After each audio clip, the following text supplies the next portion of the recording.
ও দাদা বাংলাদেশি দাদা, এই যে দাদা একটু আসেন না এদিকে, আসেন দাদা। এই যে দাদা, দাদা বলছিলাম একটু কিপা করে চিকিৎসা করে যান না। ও দাদা, চিকিৎসা করার জন্য একদম সীমান্তে চলে এসেছেন? আপনারা তো বলেছিলেন বাংলাদেশিদের চিকিৎসা করবেন না। এই যে দাদা আপনারা এসব কথা মনে করতেছেন কেন? এসব বাদ দেন না, কলকাতায় চলে আসেন, সীমান্তে মেট্রো রেল খুলে দিয়েছি। কলকাতায় চিকিৎসা করলে দাদা এখন 50% ডিসকাউন্ট পাবেন দাদা। ডিসকাউন্ট দেন আর যা দেন, আমরা চিকিৎসা করব না, আগে কমা চাইতে হবে। দাদা কমা তো চাচ্ছি, আর কিভাবে চাবো? এই যে দাদা কমা করে দেন। এভাবে কমা চাইলে হবে না, আগে কানে ধরে উঠবস করেন।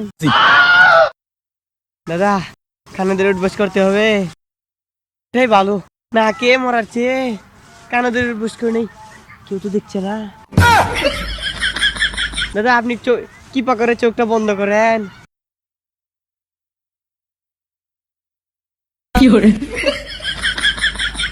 এক, দুই, তিন, এবার হয়েছে দাদা, চলে আসেন। আচ্ছা ঠিক আছে, আমি অসুস্থ হলে বাড়ি থেকে চিকিৎসা করে আসবেন। এখন যাই, আমার কাজ আছে।